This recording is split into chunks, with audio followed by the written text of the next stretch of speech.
अद्य बुधवासरः अथवा सौम्यवासरः आषाढ़ शुद्ध पंचमी दिनांक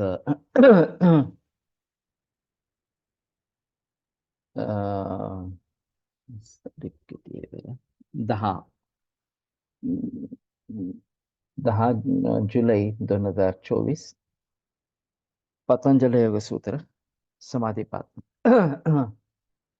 मूकं करोति वाचालं पङ्गुं लङ्घयते गिरिं यत्कृपातमहं वन्दे परमानन्दमाधवम् अपि स्वशक्त्या तपसि प्रवर्तसे शरीरमाद्यं खलु धर्मसाधनं कनिष्ठिकाधिष्ठितकालिदासो यदुक्तवान् तद् अहमत्र वक्ष्ये उद्दिष्टमायुर्वेदस्य स्वस्थस्य स्वास्थ्यरक्षणम् आतुरे रोगमुक्तिश्च द्वयमेतत् प्रयुज्यते योगशास्त्रेऽधुना किन्तु न तत्तस्य प्रयोजनं द्वयोर्मोक्षप्राप्तिः स्यात् योगो मोक्षप्रवर्तकः स्वास्थ्यं च रोगमुक्तिश्च मोक्षप्राप्तिस्तथैव च सम्यगध्ययनेनैव आयुर्योगस्य तद्भवेत्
ओम शांति शांति शांति। प्रथमोऽध्यायः समाधिपादः। अथ योगानुशासनं योगश्चित्तवृत्तिनिरोधः तदा द्रष्टुस्वरूपेव स्थानं वृत्तिसारूप्य वितरत्र वृत्तयः पञ्चतयः क्लिष्टाक्लिष्टाः प्रमाणविपर्ययविकल्पनिद्रास्मृतयः प्रत्यक्षानुमानागमाः प्रमाणानि विपर्यो मिथ्याज्ञानम् अतद्रूपप्रतिष्ठं शब्दज्ञानानुपाती वस्तुशून्यो विकल्पः अभाव प्रत्यालंबना वृत्तिर्निद्रा अनुभूत विषया संप्रमोषः स्मृतिः अभ्यास वैराग्याभ्यां तन्निरोधः तत्र स्थितो यत्नोऽभ्यासः स तु दीर्घकाल नैरन्तर्य सत्कारा सेवितो दृढभूमिः दृष्टानुश्रविक विषय वितृष्णस्य वशीकार संज्ञा वैराग्यम तत्परम पुरुषख्यात्र गुणवैतृष्ण्यम वितर्क विचारानंदा स्मिता रूपानुगमात् संप्रज्ञातः विराम प्रत्याभ्यास पूर्व संस्कार शेषोऽन्यः बहु प्रत्ययो विदेह प्रकृतिलयानां श्रद्धावीर्य स्मृति समाधि प्रज्ञापूर्वक इतरेषां तीव्र संवेगानाम् आसन्नः मृदुमध्यादिमात्रत्वात् ततोऽपि विशेषः ईश्वर प्रणिधानाद्वा क्लेशकर्म विपाकाशैरपरामृष्टः पुरुष विशेष ईश्वरः तत्र निर्तिशयं सार्वज्ञबीजं स पूर्वेषामपि गुरुः कालेनानवच्छेदात् तस्य वाचकः प्रणवः तज्जपस्तदर्थभावनं तत् प्रत्यक्चेतनाधिगमोऽप्यन्तराया भावश्च व्याधिस्थान संशय प्रमादालस्विरतिभ्रान्ति दर्शनालब्धमित्वानवस्थितत्वानि चित्त विक्षेपास्ते अंतरायाः दुःखदौर्मनस्य अंगमे जयत्व श्वास प्रश्वासा विक्षेप सह भुवः तत्प्रतिषेधार्थमेकतत्वाभ्यासः मैत्री करुणा मुदितोपेक्षाणां सुख दुःख पुण्यापुण्य विषयाणां भावना तश्चित्त प्रसादन प्रच्छर्दन विधारणाभ्यां वा प्राणस्य विषयवती वा प्रवृत्तिरुत्पन्ना मनसस्थिति निबन्धिनी विशोका वा ज्योतिष्मति वीतराग विषयं वा चित्तं स्वप्ननिद्रा ज्ञानालम्बनं वा यथाभिमत ध्यानाद्वा परमाणुपरममहत्त्वान्तोऽस्य वशीकारः क्षीणवृत्तेरभिजातस्यैव मणेर्गृहीतृग्रहणग्राह्येषु तत्स्तदञ्जनता समापत्ति तत्र शब्दार्थज्ञानविकल्पैः सङ्कीर्णा सवितर्का समापत्ति स्मृतिपरिशुद्धौ स्वरूपशून्ये वार्तमात्रनिर्भासा निर्वितर्का एतय एव सविचारा निर्विचारा च सूक्ष्मविषया व्याख्याता सूक्ष्मविषयत्वं चालिङ्गपर्यवसानं ता एव सबीजः समाधिः निर्विचार वैशारद्ये अध्यात्म प्रसादः ऋतंभरा तत्व प्रज्ञा श्रुतानुमान प्रज्ञाभ्याम अन्य विषया विशेषार्थत्वात् तज्ज संस्कारोऽन्य संस्कार प्रतिबंधी तस्यापि निरोधे सर्वनिरोधात् निर्बीज समाधि इति पतंजलि विरचिते योगसूत्रे प्रथम समाधिपादः द्वितीयोऽध्यायः साधनपादः तपस्वाध्यायेश्वर प्रणिधानानि क्रियायोगः समाधिमावनार्थक्लेशतनुकरणार्थश्च अविद्यास्मिता रागद्वेषाभिनिवेशाः क्लेशाः अविद्याक्षेत्रम् उत्तरेषां प्रसुप्ततनुविच्छिन्नोदराणाम् अनित्याशुषु दुःखानात्मसु नित्यशुचि सुखात्मख्यातिरविद्या दृग्दर्शन शक्तोरेकात्मतेवास्मिता सुखानुशयी रागः दुःखानुशयी द्वेषः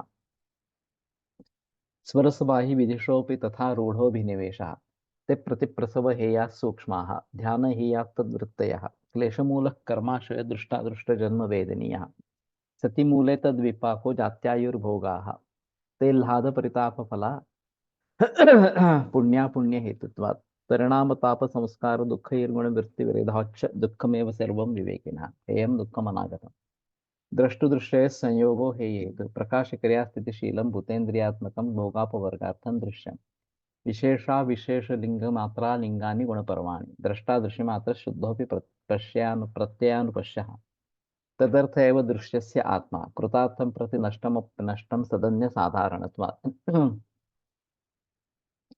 स्वस्वामी शक्य स्वरूपोपलब्धि हेतु संयोगा तस्य हेतुरविद्या तदभावात् संयोगा भावो आनंतदृशे कैवल्यम विवेक ख्यातिरविप्लवा हानोपायः तस्य सप्तधा प्रान्तमेव प्रज्ञा योगांगानुष्ठानात् अशुद्धिक्षे ज्ञानदीप्तिरा विवेक ख्यातेः यम नियम आसन प्राणायाम प्रत्याहार धारणा ध्यान समाधयोष्टावंगानि अहिंसा सत्यास्तेय ब्रह्मचर्या परिग्रहा यमाः जाति देश काल समयानवच्छिन्नः सार्वभौमा महाव्रतम् शौच संतोष तपस्वाध्यायेश्वर प्रणिधानानि नियमाः वितर्कबाधने प्रतिपक्षभावनम् वितर्का हिंसादयः कृतकारितानुमोदिता लोभ क्रोध मोहपूर्वका मृदुमध्यादिमात्रा दुःखाज्ञानानन्तफला इति प्रतिपक्षभावनम् अहिंसा प्रतिष्ठायां तत्सन्निधौ वैरत्यागः सत्यप्रतिष्ठायां क्रियाफलाश्रयत्वम् अस्तेय प्रतिष्ठायां सर्वरत्नोपस्थानम् ब्रह्मचर्य प्रतिष्ठायां वीर्यलाभः अपरिग्रह स्थैर्य जन्मकथनता संबोधः शौचात् स्वाङ्गजुगुप्सा परेर संसर्गः सत्त्वशुद्धि सौमनस्यैकाग्रेन्द्रिय जयात्मदर्शन योग्यत्वानि च सन्तोषात् अनुत्तम सुखलाभः कायेन्द्रिय सिद्धिक्षयात् तपसा स्वाध्यायात् इष्टदेवता संप्रयोगः समाधि सिद्धिरीश्वर प्रणिधानात् स्थिरसुखमासनम् प्रयत्नशैथिल्यानन्तसमापत्तिभ्यां ततो द्वन्द्वानभिघातः तस्मिन् सति श्वासप्रश्वासयोर्गतिविच्छेदः प्राणायामः बाह्याभ्यन्तरस्तंभवृत्तिर्देशकालसंख्याभिः परिदृष्टो दीर्घसूक्ष्मः बाह्याभ्यन्तरविषयाक्षेपी चतुर्थः ततः क्षीयते प्रकाशावरणम् धारणासु च योग्यता मनसा स्वविषयासंप्रयोगे चित्तस्वरूपानुकार इव इन्द्रियाणां प्रत्याहारः ततः परमावश्यते इन्द्रियाणाम् इति पतञ्जलि विरचिते योगसूत्रे द्वितीयः समाधिपादः साधनपादः तृतीयोऽध्यायः विभूतिपादः देशबन्धश्चित्तस्य धारणा तत्र प्रत्ययैकतानता ध्यानं तदेवार्थमात्रं निर्भासं स्वरूपशून्यमेव समाधिः त्रयमेकत्र संयमः तज्जयात् प्रज्ञालोकः तस्य भूमिषु विनियोगः तत्र अन्तरङ्गं पूर्वेभ्यः तदपि बहिरङ्गं निर्बीजस्य व्युत्थान निरोध संस्कारोरभिभव अभिभव प्रादुर्भावो निरोध क्षण चित्तान्वयो निरोध परिणामः तत्र प्रशान्तस्य प्रशान्तवाहिता संस्कारात् सर्वार्थ सर्वार्थतैकाग्रतयोः क्षयोदयो चित्तस्य समाधिपरिणामः ततः पुनः शान्तोदितौ तुल्यप्रत्ययो चित्तस्य एकाग्रता परिणामः एतेन भूतेन्द्रियेषु धर्मलक्षणा व्यवस्था परिणामा व्याख्याताः शान्तोदिताभ्यपदेश्च धर्मानुपाती धर्मी क्रमान्यत्वं परिणामान्यत्वे हेतुः परिणामत्रय संयमात् अतीतानागतज्ञान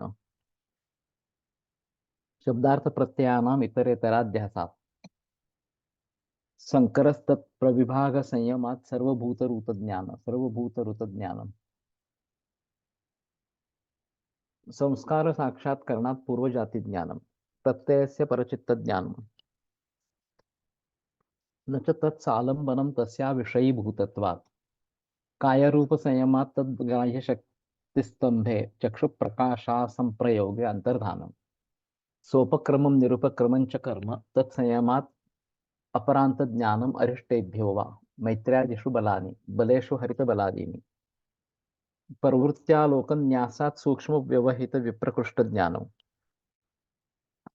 भुवन ज्ञानम सूर्ये संयमात् चंद्रे ताराव्यूह ज्ञानम ध्रुवे तद्गति ज्ञानम नाभिचक्रे कायव्यूह ज्ञानम कंठकूपेक्षुत पिपासा निवृत्ति कूर्मनाड्यां स्थैर्यं मूर्धज्योतिषि सिद्धदर्शनम प्रातिभाद्वा सर्वम हृदये चित्तसंवित् तत्त्वपुरुषयोरत्यन्ता संकीर्णयोः प्रत्यया विशेषो भोगः परार्थत्वात् स्वार्थसंयमात् पुरुषज्ञानम् ततः प्रातिभश्रवा श्रावण वेदनादर्शा स्वादवार्ता जायन्ते ते समाधौ उपसर्गा व्युत्थाने सिद्धयः बन्धकारण शैथिल्यात् प्रचार संवेदनाच्च चित्तस्य परशरीर प्रवेशः उदानजया जल पंक कंटक कंटकादिषु असंगः उत्क्रांतिश्च समानजया ज्वलनम श्रोत्राकाश संबंध संयमात् दिव्यं श्रोत्रम कायाकाशो संबंध संयमात् लघुतूल समापत्तिश्च आकाशगमनम बहिरकल्पिता वृत्तिर्महाविदेहा ततः प्रकाशावरण क्षयः स्थूल स्वरूप सूक्ष्मान्वयार्थवत्व संयमात् भूतजयः ततो अणिमादि प्रादुर्भावः काय संपत्त धर्मानभिघातश्च रूपलावण्य बलवज्र संवहनत्वानि काय संपत् ग्रहण स्वरूपास्मितान्वयार्थवत्वास् ग्रहण स्वरूपास्मितान्वयार्थवत्व संयमात् इंद्रियजयः ततो मनोजयित्वं विकरणभावः प्रधानभजयश्च तत्त्वपुरुषान्यताख्यातिर्मात् तत्त्वपुरुषान्यताख्यातिमात्रस्य सर्वभावाधिष्ठातृत्वं सर्वज्ञातृत्वं च तद्वैराग्यादपि दोषबीजक्षये कैवल्यम् स्थान्युपनिमन्त्रणे सङ्गस्मयाकरणं पुनरनिष्ट प्रसंगात् क्षणतत्क्रमयोः संयमात् विवेकजं ज्ञानम्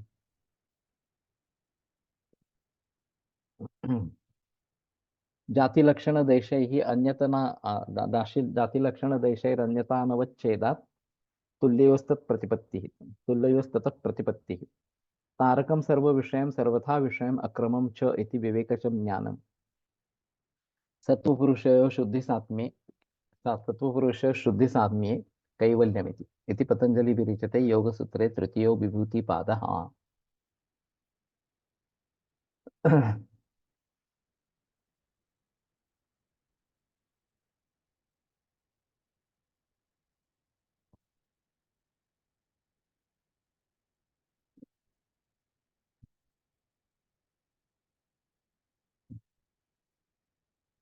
तो हम यहाँ तक आए थे मैत्रीकरणं मुदितोपेक्षाणां सुख दुःख पुण्य पुण्य विषयाणां भावनातश्चित्त प्रसादनम कि मैत्रीकरणा मुदिता और उपेक्षा इन भावनाओं से सुख दुख पुण्य और पुण्य के विषय के विषय में इन भावनाओं से चित्त प्रसादन हो जाता है और चित्त प्रसादन का मतलब ये रहेगा कि रज और तम दोष कम होते जाएंगे और जो चिंता शोक भय वगैरह इस प्रकार के नकारात्मक भाव है वो सब रज और तम से जुड़े इस प्रकार के है तो रज और तम कम हो जाते हैं तो ये भी कम हो जाते हैं और फिर एक जो साइकोसोमेटिक इफेक्ट अभी दिखता है कि मूल कारण मानसिक भावों में है अभिव्यक्ति शायद शरीर पर इस प्रकार की हो जैसे कि बीपी है डायबिटीज है हृदरोग है अम्लपित्त है वगैरह वगैरह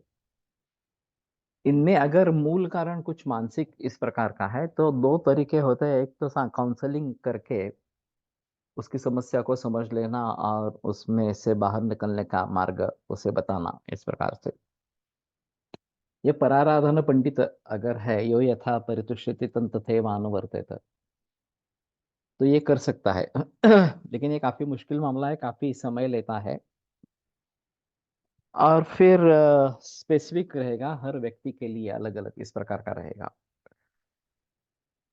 तो इससे ये थोड़ा सा आसान रास्ता इस प्रकार का है कि किसी ना किसी तरीके से रजा और तम ही कम हो जाए, तो उसके कार्य स्वरूप ये जो चिंता, शोक, भय, उद्वेग वगैरह वगैरह सभी जो भाव है वो कम होने लगेंगे। और उसका विकल्प है प्रच्छन्न विधारणाभ्याम व प्राणस्य, कि प्रच्छन्न और विधारण करने से प्राण का भी चित्त प्रसादन हो जाता है। तो ये थोड़ा आसान है। कि हम आसानी से कह सकते हैं क्या करना है इस प्रकार से, हमें खुद उसकी प्रैक्टिस करनी पड़ेगी, ये एक बात है। और उनको भली भांति समझाएंगे तो सांस छोड़कर होल्ड करना है, तो वही कुंभक है ये। और पहले ओंकार, ये व्याधिस्थान संशय परमादालस्य वगैरह वगैरह, ये जो प्रत्यवाय है उनको दूर करने वाला इस प्रकार का है। और तत्प्रतिषेधम एक प्रतिषेधार्थम एक तत्वाभ्यास, उसमें भी हम ओंकार ले सकते हैं। तो उन दोनों के जरिए ओंकार रोग को दूर करने वाला है, या आने नहीं देने वाला, प्रतिबंध करने वाला है। और प्रच्छन्न विधारण से चित्त प्रसादन हो जाएगा, तो भी रजा और तम के जरिए होने वाले जो विकार है ये नहीं होंगे, या शारीरिक विकारों में इनका अगर रोल है तो वो कम हो जाएगा इस प्रकार से। इसलिए मैंने गानू सर के कहने के अनुसार ओंकार और उसमें वही कंबक, ये प्रैक्टिस शुरू करवाई। और सभी मरीजों को मैं कहता हूँ, मैं खुद भी करता हूँ इस प्रकार से। और 5-10 मिनट लगते हैं। धीरे धीरे इसको बढ़ाते जाना है इस प्रकार से। तो चित्त शांत होने लगता है। इसमें रज और तम दोष कम हो जाते हैं, तो जो एक एजिटेटेड स्थिति रहती है वो धीरे धीरे इरिटेबिलिटी जो है वो कम होती जाती है। और फिर रजा और तम मूल रूप से कम होने लगते हैं। तो उनसे जुड़े जो भाव है, विभिन्न भाव है, वो चिंता, शोक वगैरह इस प्रकार के नकारात्मक भाव वो कम होने लगते हैं। अब इसमें हम आयुर्वेद जोड़ सकते हैं। और ये बहिकुंभक, ये एक तरीके से वायु निग्रह है। और वायु निग्रह से दोष शाखा मर्मासी संधि से कोष्ठ में आ जाते हैं। तो एक तो फुफ्फुस भी कोष्ठ है, वहां भी दोष आ जाते हैं और वहां से बाहर निकाले जाते हैं। खास करके वायु जो है, मलिन वायु जो निर्माण हुआ है शरीर में, टिश्यू रेस्पिरेशन में, वो वहां से बाहर निकल सकता है। लेकिन सिर्फ वही नहीं, स्थानान्यामाग्नि पक्वान मूत्रस्य रुधिरस्य च रुधिर्नुक फुफ्फुसश्च कोष्ठ इत्यादि दिए थे। तो ये सभी जो कोष्ठ है, इन सभी में दोषों का वापिस आना शुरू हो जाता है माँ शाखा मर्मास्ति संधि से। और फिर वहां पे उनका शमन हो सकता है, या फिर उनको बाहर निकाला जा सकता है, नजदीकी जो कुछ मार्ग हो उससे बाहर निकाला जा सकता है। वैसे अंतस्रोतो महाकोष्ठ आम पक्वाशय श्रेय, यहाँ से तो हम बाहर निकाल ही सकते हैं। लेकिन ये बाकी जो कोष्ठ है उसमें से भी हम इसके बारे में जरूर सोच सकते हैं। अब प्राणव स्रोतसा मूलम हृदय मूलम महास्रोतश्च, ये जो बात आयुर्वेद में कही गई। मैंने स्रोतस के ऊपर निबंध लिखा था, मैं जब सेकंड ईयर में था। कोलटकर सर का मार्गदर्शन मुझे प्राप्त हुआ था। और काफी बढ़िया हुआ था। 200 हस्तलिखित फुल पेज थे। 40 पृष्ठ आयुर्वेद पत्रिका के अंक के बने। इसको पहला प्राइज मिला। और उसमें काफी मैंने सोचने की कोशिश की थी। फिर भी ये प्राणवायु स्रोतस में हृदय और महास्रोतस कहाँ से आया, फुफ्फुस का निर्देश भी नहीं है वहां पे। और हृदय और महास्रोतस इस प्रकार का बताया गया। तो मैं थोड़ा इसके बारे में आश्चर्यचकित रहा। कुछ अच्छा सुझाव नहीं आया कि इसको किस प्रकार से सुलझाए इस प्रकार से। अभी मैं जो सोचता हूँ वो हमारा जीवन जो है उसके लिए तीन चीजें जरूरी है हर जीव के लिए। एक है हवा, जिसका प्राइम इम्पोर्टेंस इस प्रकार का है, जिसको हमारे यहाँ इतना इम्पोर्टेंस नहीं दिया गया, लेकिन रेस्पिरेटरी सिस्टम आधुनिक वैद्यक में काफी विस्तार से बताई गई है। दूसरा पानी, जो उदकव स्रोतस के जरिए हमारे ग्रंथ में वर्णित है। और तीसरा अन्न। तो हवा के बिना कुछ मिनट भी जिंदा नहीं रह सकता, इतना उसका महत्व है। और मूल रूप से हम बाहर से हवा लेते हैं, फेफड़ों में आती है, फेफड़ों से फिर से बाहर निकाली जाती है। और फिर वहां पे गैसियस एक्सचेंज होता है, कैपिलरी नेटवर्क है, हीमोग्लोबिन ऑक्सीजन से जुड़ जाता है, और वो हृदय के जरिए पूरे शरीर में फैलाया जाता है। और जो कार्बन डाइऑक्साइड निर्माण हुआ उस प्रक्रिया में, उसको लेकर हीमोग्लोबिन वापस हृदय में और फिर फुफ्फुस में आती है। और फिर कार्बन डाइऑक्साइड बाहर फेंका जाता है। ये प्रक्रिया आधुनिक वैज्ञानिक ने बताई है। इस प्रकार से हम बचपन से लेकर सीखते आए हैं। लेकिन हम ज्यादातर शैलो ब्रीदिंग ही करते हैं। डीप ब्रीदिंग जिसको कहेंगे कि फेफड़ों का पूरा इस्तेमाल हो गया है इसमें, ये हम प्राणायाम करते हैं तभी होता है, नहीं तो नहीं होता। प्राणायाम की आदत डाली गई तो ये होता रहेगा। जैसे बच्चों में ये प्राकृतिक श्वसन होता है कि जब सांस लेते हैं तो टमी ऊपर आती है, पेट ऊपर आता है, और सांस छोड़ते हैं तो वो नीचे जाती है। तो पूरे फेफड़ों का प्रयोग इस्तेमाल इसमें होता है। अब हवा को पूरे शरीर में पहुंचाना है, ये एक अहम मुद्दा इस प्रकार का रहेगा। जो आधुनिक विज्ञान में हीमोग्लोबिन से नाता जोड़कर ऑक्सीजन का बताने की कोशिश इस प्रकार की गई है। और टिश्यू रेस्पिरेशन होता है, वहां कार्बन डाइऑक्साइड निर्माण होता है, वो भी हीमोग्लोबिन के जरिए वापस हृदय और फिर फुफ्फुस में आ जाता है और बाहर फेंका जाता है। लेकिन अगर डीप ब्रीदिंग करेंगे, पूरे फेफड़ों का प्रयोग करेंगे, तो संभवतः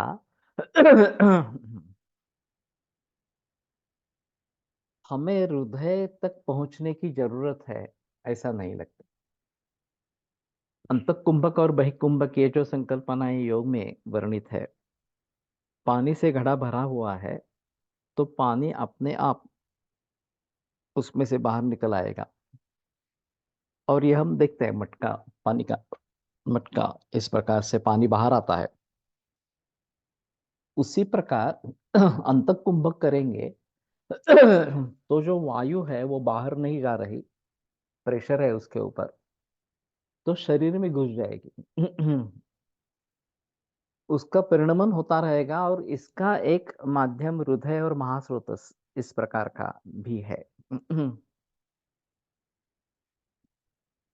तो व्यानेन रसधातुर्हि विक्षेपोचित कर्मणा युगपत सर्वतो जस्रम देहे विक्षिप्यते सदा। तो ये व्यान के द्वारा रस धातु जो है वो विक्षेपित होता रहता है। अब हमने अन्न और पानी ये ले लिया। अन्न व स्रोतस, उदक व स्रोतस पर उसकी प्रक्रिया हुई, इसका संबंध महास्रोतस से है। आहार रस बना। और फिर आहार रस पर रस धात्वग्नि की प्रक्रिया हुई और रस धातु बना। स खलु आप्यो रसः यकृत प्लीहानो प्राप्य रागम उपैति, ये बात कही गई है। तो वो आप्य रस यकृत और प्लीहा को पहुंचकर उसको रक्तवर्ण प्राप्त हो जाता है। अब यहाँ ये नहीं बता सकते कि उसका रक्त में परिवर्तन हो जाता है या सिर्फ रक्त बनने की प्रक्रिया में रक्तवर्ण प्राप्त हो जाता है। और ये रस धातु जिसको रक्तवर्ण प्राप्त हुआ है, वो हृदय में आकर पूरे शरीर पर फैलता है। अब हम ये कह सकते हैं थोड़ा सा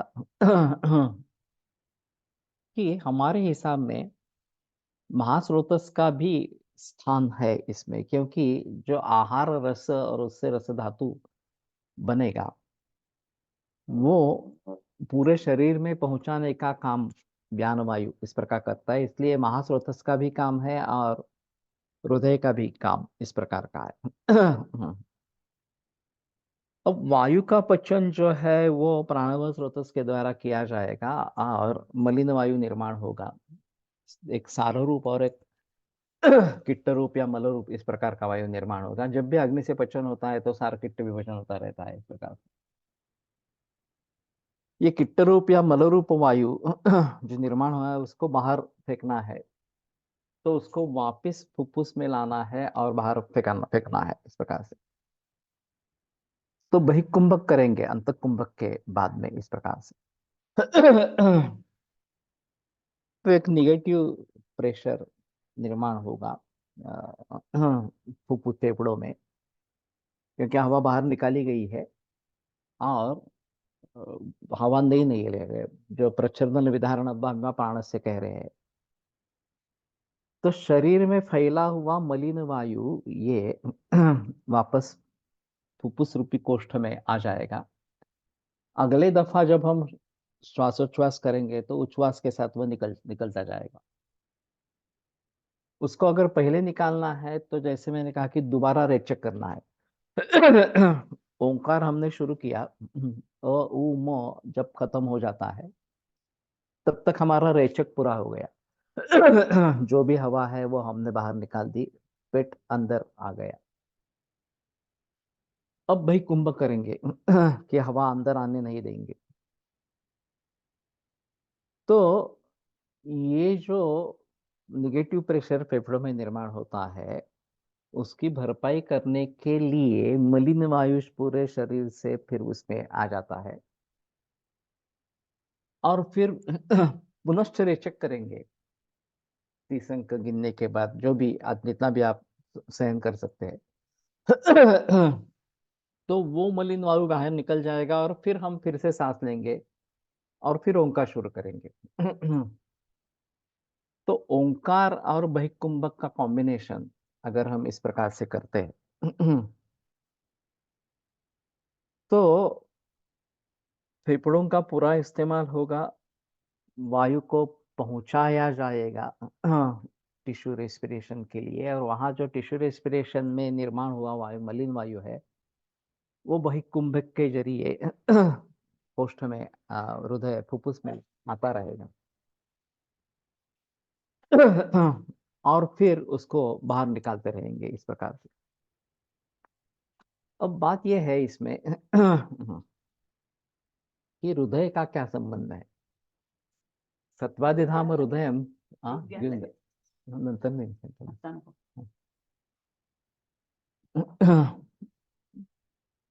कि भावनाओं का संबंध हृदय से इस प्रकार का है।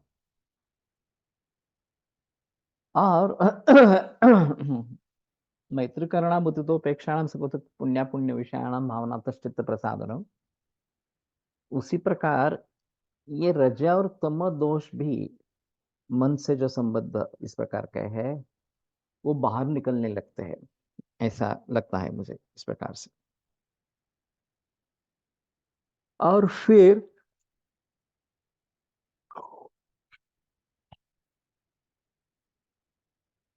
वो निकल जाने से मन प्रसाद चित्त प्रसाद होने लगता है इस प्रकार से। दूसरी भी बात ऐसी इसमें है कि रस द्वारा, रस धातु के द्वारा पोषक अंश वहां पे आ रहे हैं, वो पूरे शरीर में जा रहे हैं। एक केदार कुल्या न्याय है हमारे यहाँ कि रस रक्त मांस मेद इस प्रकार के क्रम से धातुओं का पोषण होता रहता है, पहले रस का फिर रक्त का फिर मांस का वगैरह इस प्रकार से। तो कम से कम पहले रस का विक्षेपण इस प्रकार का हो जाए तो ये प्रक्रिया आगे बढ़ती रहेगी। हर समय में सारकिट विभाजन इस प्रकार का होता रहेगा। अब इसमें जो भी मल बन रहे हैं इस प्रकार से, वो कैसे बाहर जाएंगे? तो मुझे ऐसा लगता है कि आम की निर्मित की प्रक्रिया में दुष्टम आमाशय गतम रसम आमम प्रचक्षते, ये जो बात बताई, उष्मणोपबलत्वेन धातु माध्यम अपाचितम, कि उष्मा अल्पबल होने के कारण, ये सापेक्षता वाद है। पहला धातु रस धातु जो है वो अपाचित इस प्रकार का होता है, दुष्ट हो जाता है दोषों से, और फिर आमाशय में भेजा जाता है। आमाशय गतम रसम आमम प्रचक्षते, तो उसको आम इस प्रकार का कहते हैं। जैसे कि कोई फैक्ट्री है, रॉ मटेरियल से लेकर प्रोसेस करके फिनिश्ड गुड तैयार होते हैं, क्वालिटी कंट्रोल होता है। और अगर ये पता चले कि क्वालिटी अच्छी नहीं है, तो उसको फिर से पहले डिपार्टमेंट में, निर्माण निर्मित के क्षेत्र में भेजा जाता है।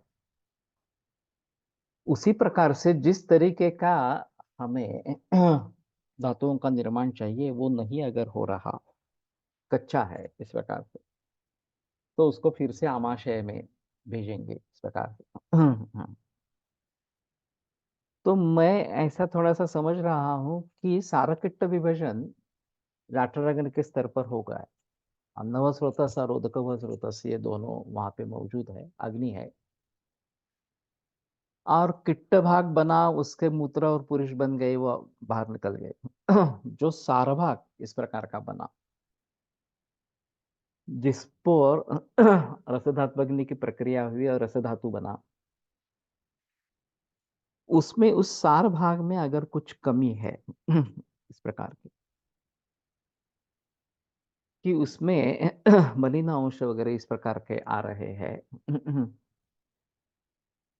तो शायद ये एक बात बनती है कि उसको फिर से भेजना पड़ेगा। तो यहाँ पे वही बात बताते हैं कि दुष्ट धातु माध्यम अपाचितम, ये अपाचित इस प्रकार का धातु रह गया, रस धातु पहला जो है वो, उसको फिर से आमाशय में भेजा गया कि फिर से उस प्रक्रिया से गुजरो इस प्रकार से। उसी प्रकार से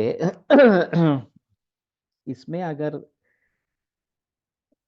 अन्न स्वरूप या द्रव स्वरूप या पानी स्वरूप इस प्रकार के मल कुछ निर्माण होते हैं, उनको फिर से एक बार पचन के जरिए भेजा जाए, पचन के लिए भेजा जाएगा। और हृदय को आमाशय द्वार कहा गया है। तो शायद एक बात होती है कि जब ये हृदय में पहुंच जाता है, रस धातु इस प्रकार का जो निर्माण हुआ, उसको रक्त वर्ण भी प्राप्त हो गया, और वहां अगर कुछ कमी है पचन के बारे में, तो शायद वहां से वो सीधा आमाशय में चला जाएगा, और बाकी जो अच्छा है वो रस धातु व्यान के द्वारा विक्षेपित इस प्रकार का होता रहेगा। तो ये प्रक्रिया फिर से दोहराती रहेगी, फिर उसका पचन होगा, फिर आहार रस बनेगा, फिर रस धातु बनेगा, और फिर हृदय में आएगा। तो एक यहाँ पे एक छाननी है हृदय में इस प्रकार।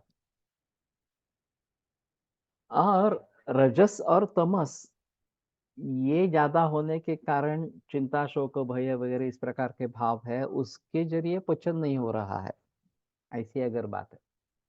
न चाति मात्र एवान्नम आमदोषाय केवलम दुष्टम विष्णम भी दग्धाम गुरु रूक्ष हिमाशुचि विदाही शुष्कम अत्यम भी प्लुतम मान्नम न जीरेति उपतप्तेन भुक्तं च शोक क्रोध क्षुधादि भी। ये शोक क्रोध क्षुधा वगैरह से भी उपतप्त अगर है व्यक्ति, तो भी अन्न का पचन नहीं होता है इस प्रकार से। तो प्रच्छन्न विधारण से एक जो बड़ी समस्या है कि अतिमात्र खाने से या गलत खाने से जो अजीर्ण बनता है, आम बनता है, उसको ये बता कर कि ये मत खाओ, इसी समय खाओ, इतना ही खाओ वगैरह वगैरह, उसमें हम कुछ सुधार ला सकते हैं। लेकिन चिंता और शोक के जरिए पचन नहीं हो रहा, तो चिंता छोड़ दो, शोक मत करो, ऐसा कहने से नहीं होता कुछ। ऐसा छोड़ नहीं सकते। तो चिंता शोक मूल रूप से कम होने चाहिए। और वो रजा और तमस से जुड़े इस प्रकार के है। तो प्रच्छन्न विधारण इस प्रकार का प्राण का हो जाएगा, तो चित्त की शुद्धि होने लगेगी। और फिर इसके जरिए अगर पचन नहीं हुआ है तो वापिस उसको आमाशय में भेजा जाएगा। जैसे जैसे ये भाव कम होते जाएंगे वैसे पचन सुधरेगा। और फिर धातुओं की निर्मित अच्छी होने लगेगी इस प्रकार। कैंसर जैसे विकारों में जब एनाटॉमिकल विकृति हो जाती है, मैं मानता हूं कि फिजियोलॉजिकल और एनाटॉमिकल इन विकृतियों में भेद करना चाहिए। शुरू में जो विकृति होती है वो फिजियोलॉजिकल विकृति इस प्रकार की रहती है। कि कुछ बदलाव शुगर में आ रहा है, कोलेस्ट्रॉल में आ रहा है वगैरह इस प्रकार से। फिर भी शुगर है, कोलेस्ट्रॉल है, ये द्रव्य भाव इस प्रकार के है, लेकिन वोलेटाइल है, फिरने वाले हैं, घूमने वाले हैं, एक जगह पे स्थिर नहीं है। लेकिन जब किसी अवयव में विकृति शुरू हो जाती है, लिवर कैंसर हो गया, लंग कैंसर हो गया वगैरह वगैरह इस प्रकार से, तो उसके मूल निर्माण में ही गलती हो जाती है, मूल निर्माण में ही विकृति निर्माण हो जाती है। उसको रिवर्ट करने के लिए जो निर्माण हुआ है उसका क्षय अपने आप होता रहेगा, अगर कारण नहीं रहेंगे तो कारणों को टालना है। चिंता शोक ये कारण अगर है तो कैसे टालेंगे? तो उसका मूल कारण रज है और तम है, उसको कम करेंगे तो ये कारण कार्य भी कम होते जाएंगे। ये कार्य कम होते जाएंगे तो उसके जरिए जो पचन के लिए प्रत्यवाय हो रहा है, पचन अच्छा नहीं हो रहा है, उसमें सुधार आता रहेगा। और ये सुधार आता रहेगा तो अच्छे धातु बनेंगे। तो फिर ये विकृत धातुओं की जो निर्माण होना है वो धीरे धीरे कम होता जाएगा, क्योंकि वो सेल अपने आप मर जाएंगे, नए सेल जो आएंगे वो अच्छे सेल आएंगे। और फिर पूरी तरीके से ट्यूमर निकल गया, खत्म हो गया, इस प्रकार की बात दिखाई देती है। ऐसा नहीं है कि होता नहीं है, चाहे मैलिग्नेंट हो चाहे नॉन मैलिग्नेंट हो। इन दोनों में धातुओं के स्तर पर जब इस प्रकार की विकृति निर्माण होने लगती है, तो ये गंभीर मामला है, ये समय लेता है काफी इस प्रकार से। ऐसा कहा जाता है कि 7 बरस में शरीर के पूरे सेल चेंज हो जाते हैं। तो अगर हम रसायन चिकित्सा इस प्रकार से करेंगे और चित्त प्रसादन उसके साथ में करेंगे, तो धीरे धीरे धातुओं में बदलाव आता रहेगा, परमाणुओं में बदलाव आता रहेगा। और जो नए सेल्स अच्छे इस प्रकार के बनेंगे, बिना विकृति के बनेंगे, उसके जरिए ट्यूमर का साइज कम होता जाएगा और ट्यूमर पूरी तरीके से नष्ट हो जाएगा। पॉसिबल है। मैंने मरीज देखे हैं इस प्रकार से। मेरे भी है, नामल सर के भी है, कि जो ट्यूमर दिख रहा था शुरू में उसका कुछ नामो निशान नहीं रहा, धीरे धीरे धीरे कम होता गया और चला गया। नानल सर का उदाहरण था, लिवर कैंसर था इस प्रकार के। अरुण किंद्रे जो गुप्ते हॉस्पिटल में जाने माने ऑन्कोलो ये अल्ट्रासोनोलॉजिस्ट है, तो उनके यहाँ सोनोग्राफी हो रही थी। हर महीने में सोनोग्राफी करते थे। फिर वो ट्यूमर कम होता गया और दिखने नहीं लगा इस प्रकार से, और फिर वो करता रहा। तो किन्नरे ने बता दिया अब छोड़ दो ये, तुम ठीक हो गए हो, ट्यूमर नहीं है अभी। और हमारी भी जो पहली केस थी इसमें भी गॉल ब्लैडर का कैंसर था, और ओपन करने पर पता चला था कि ओरिजिनल गॉल ब्लैडर और लिवर और कोलन में मेटास्टेसिस है। 5 बरस के बाद सोनोग्राफी हुई तो कुछ भी नहीं था, नहीं गॉल ब्लैडर का ट्यूमर था, लिवर में नहीं था, और कोलन में भी नहीं, कुछ ट्यूमर ही नहीं था इस प्रकार से। तो ये कहाँ गया? तो मैं मानता हूं कि जहां से उत्पन्न हुआ है उसी में उसका लय हो जाता है इस प्रकार। तो फिजियोलॉजिकल विकृति जो है वो थोड़ी आसान है, उसको थोड़ा आसानी से रिवर्ट कर सकते हैं। एनाटॉमिकल विकृतियों को रिवर्ट करना काफी मुश्किल है, फिर भी ये पॉसिबल है कि वो भी विकृति हम दुरुस्त कर सकेंगे। लेकिन अगर चिंता, शोक, क्रोध वगैरह इस प्रकार के भाव है और उसके जरिए पचन नहीं हो रहा है, उससे आम बन रहा है, और साम इस प्रकार की धातुओं की निर्मित हो रही है, और फिर उसमें ये विकृतियां इस प्रकार की आती है, तो ये मामला गंभीर होता है। क्योंकि आसानी से इनको दूर नहीं कर सकते, चिंता, शोक, भय, क्रोध वगैरह को। तो बेहतर ऑप्शन है कि चित्त प्रसादन करे, रज और तम दोषों को कम करने की कोशिश करे, तो ये अपने आप कम हो जाएंगे। ये कम हो जाएंगे तो उसके जरिए जो भी परिणाम आ रहे हैं, कामशोक, भयाद, वायु, क्रोधात, पित्तम वगैरह इस प्रकार से, ये फिजियोलॉजिकल स्तर पर है। वायु बढ़ रहा है, पित्त बढ़ रहा है इस प्रकार से। लेकिन इसके आगे चलकर इसका इस धातु पर आक्रमण हुआ, इस अवयव में उनका कुछ कार्य दिखने लगा, और ये फिर लिवर कैंसर हो गया, लंग कैंसर हो गया, टंग कैंसर हो गया वगैरह वगैरह, इस प्रकार की अगर बातें हैं तो वो भी रिवर्ट होने लगती है इस प्रकार से, और प्राकृतिक स्थिति को फिर से प्राप्त कर सकते हैं, प्रोवाइडेड कि हमने अच्छी तरीके से निदान किया है, अच्छी चिकित्सा दी है, रसायन चिकित्सा है, और मानस स्तर पर भी काम किया है इस प्रकार से। तो इन भावों के जरिए पचन जो नहीं हो रहा वो भी सुधरने लगेगा इस प्रकार से। लेकिन ये धीमी प्रोसेस है। और ज्यादा से ज्यादा 7 बरस लगने वाले हैं। अभी आधुनिक वैद्य का दृष्टिकोण मान्य कर लेते हैं कि 7 बरस में सभी सेल बदल जाते हैं इस प्रकार से। तो ज्यादा से ज्यादा 7 बरस, 7 बरस इस प्रकार से लगेंगे। हाँ, कारण चालू रहेंगे तो उसके बाद भी ये होता रहेगा। लेकिन एक संभावना ऐसी है कि ये हृदय और महास्रोतस, इन दोनों के जरिए पूरी धातु निर्मित की प्रक्रिया को समझने की कोशिश करेंगे। कैसे निर्माण होते हैं इस प्रकार से, और ये आम निर्माण होना वगैरह जो बातें हैं, तो ये भी समझ में लेना है। और उसमें भौतिक स्तर पर भी कारण है, मानसिक स्तर पर भी कारण है, उन सभी को अगर हम दूर करने की कोशिश करेंगे तो निर्मिति की प्रक्रिया सुधरेगी, और इनका सिंक्रोनाइजेशन होने के कारण हृदय, महास्रोतस और फुफ्फुस, इन तीनों का सिंक्रोनाइजेशन इस प्रकार का है। नाक से हवा आती है, मुंह से पानी और अन्न आता है, इससे फिर दाक्षाग्नि की और इन दोनों स्रोतों की प्रक्रिया होकर उदक व स्रोतस, अन्न व स्रोतस, आहार रस बनेगा, रसधात्मक की क्रिया होकर रस धातु बनेगा, और उसको रंग भी प्राप्त होगा, रक्त रंग भी प्राप्त होगा, और वो हृदय में आकर पूरे शरीर में विक्षेपित इस प्रकार का रहेगा।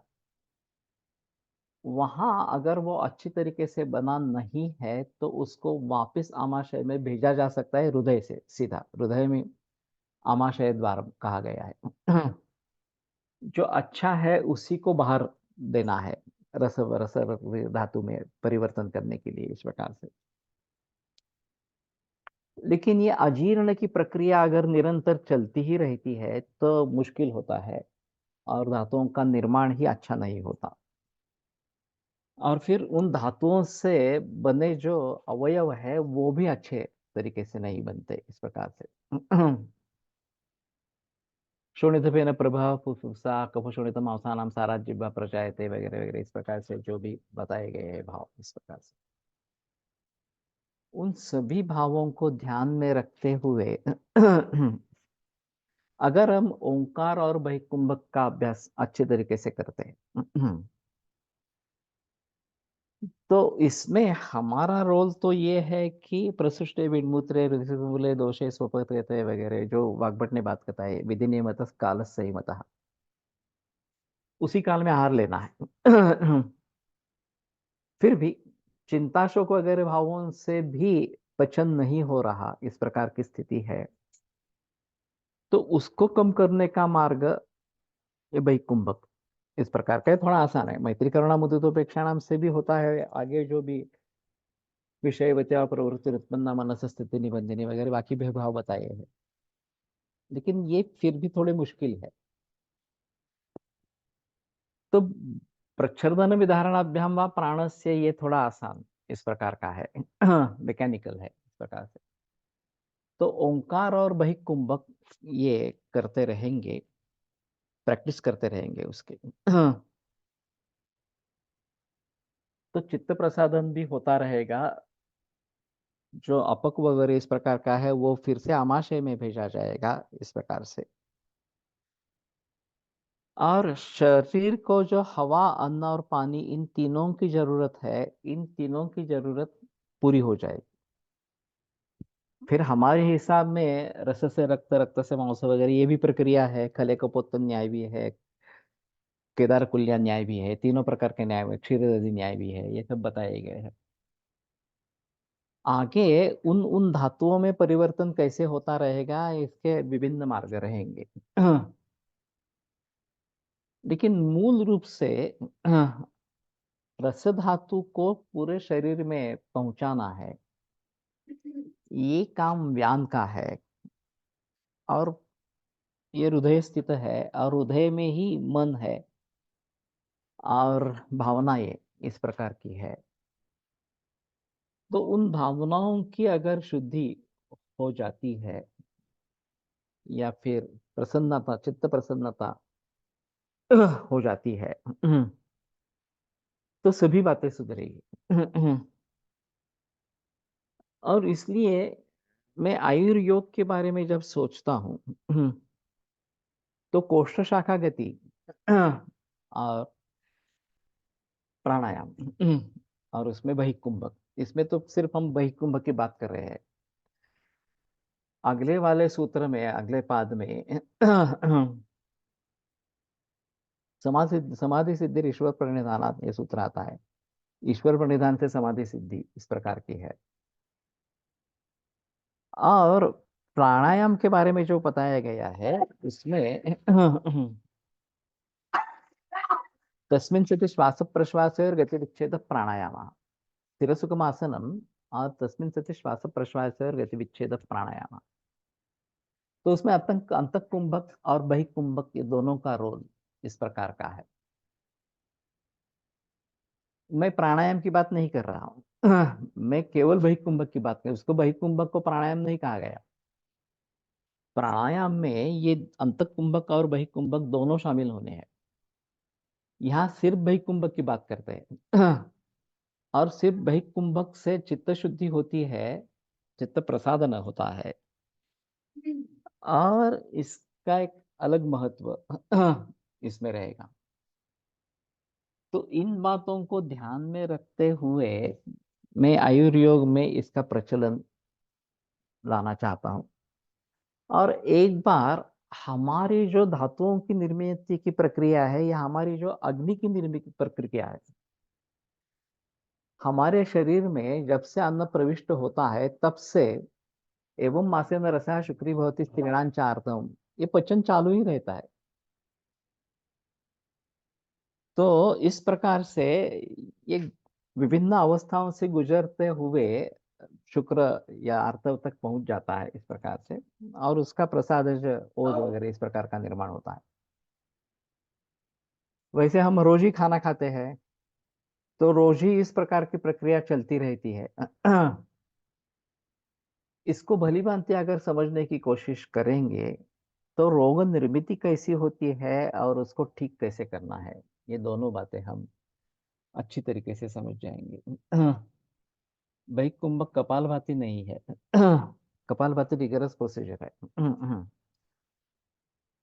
बहिकुंभक का मतलब प्रच्छन्न और विधारण इतना ही है। सांस पूरी छोड़ना और छोड़े हुए स्थिति में रोकना। कपालभाति में फोर्सफुल उदर को अंदर खींचा जाता है और हवा बाहर फेंकी जाती है। ये अलग अलग है। बहिकुंभक कपालभाति नहीं है। तो कहने का तात्पर्य अर्थ ये है कि ये थोड़ी आसान प्रक्रिया है। ओंकार और बहिकुंभक ये थोड़ी आसान प्रक्रिया है, फिर भी हमारा मन भटकता रहता है। और सवितर का समाधि से सविचार समाधि में जाना ये भी मुश्किल होता है, ये भी समय लेता है। फिर मन में विचार आते ही रहते हैं। चित्त स्थिर करना है आलम्बन पर, ये बात भी नहीं होती। इनका गोलटकर जी का कहना है कि हर रोज 3 घंटे ऐसे 2 बरस करने से ये सिद्ध होता है। तो इतनी प्रैक्टिस उसके लिए करनी पड़ती है। सतो दीर्घकाल सत्कारा से भी तो नैरंतर्य दीर्घकाल सत्कारा से भी तो दृढ़ भूमि इस प्रकार के कपालभाति में और ज्यादा शोधन होगा। लेकिन ऐसा है ना यहाँ गति विच्छेद होना ये अपेक्षित इस प्रकार का है कि वायुश्च निग्रह, वायु का निग्रह होना आवश्यक है। तब कपालभाति और ये भिन्न ही है, इसमें कोई संदेह के कपालभाति व्यायाम जैसा है, रिगरस प्रक्रिया इस प्रकार की है। तो उससे मलिन वायु बाहर निकलता रहेगा, ये बात सही है। लेकिन दोषों को कोष्ठ में लाना ये बात नहीं होगी, ये भाई कुंभक से होगी। चित्त ये जो वायु निग्रह इसमें हो जाएगा।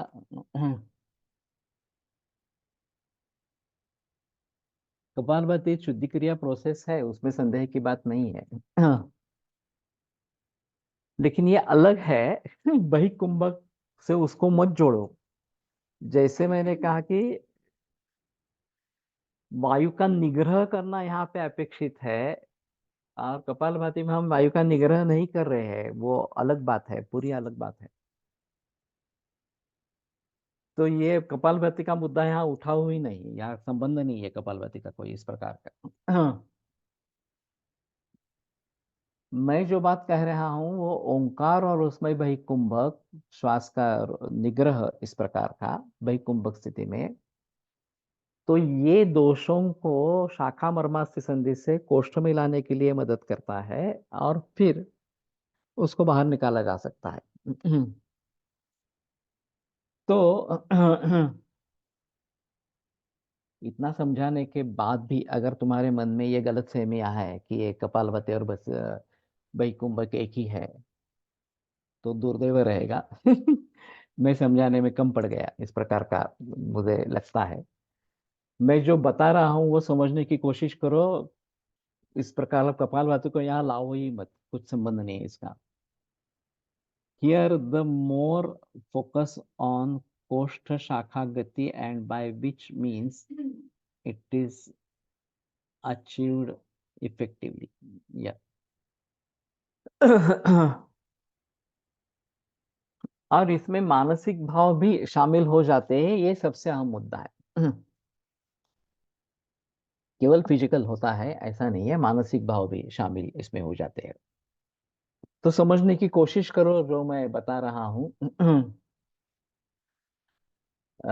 कपालभाति से इसका कोई संबंध नहीं है, वो अलग रखो उसका। ये अलग रहेगा। तो ठीक है, फिर से हम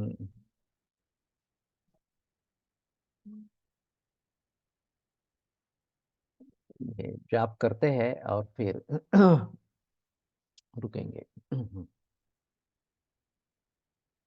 ओम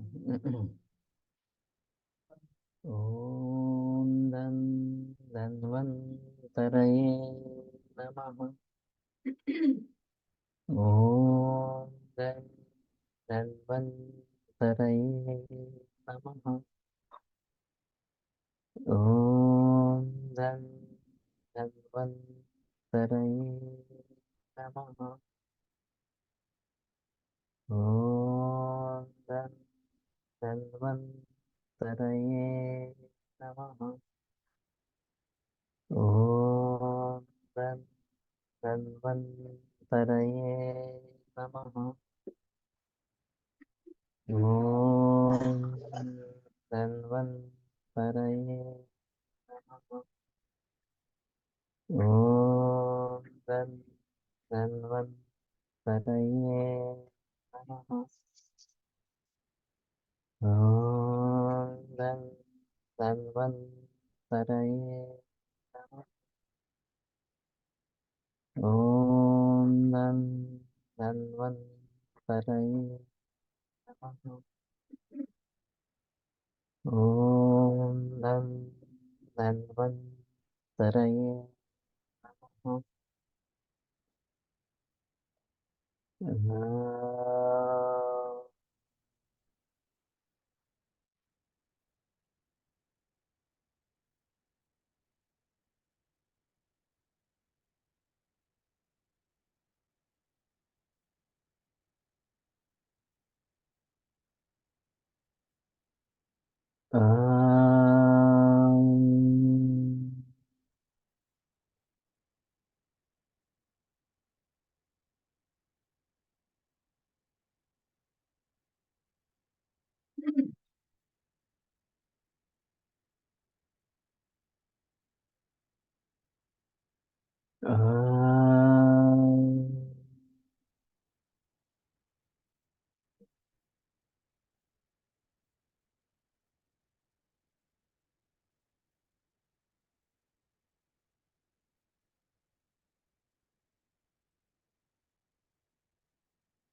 ॐ शान्ति शान्ति शान्तिः। योगेन चित्तस्य पदेन वाचां मलं शरीरस्य च वैद्यकेन योपाकरोत्तम मुनीनां पतञ्जलिं प्राञ्जलि प्राणतोऽस्मि।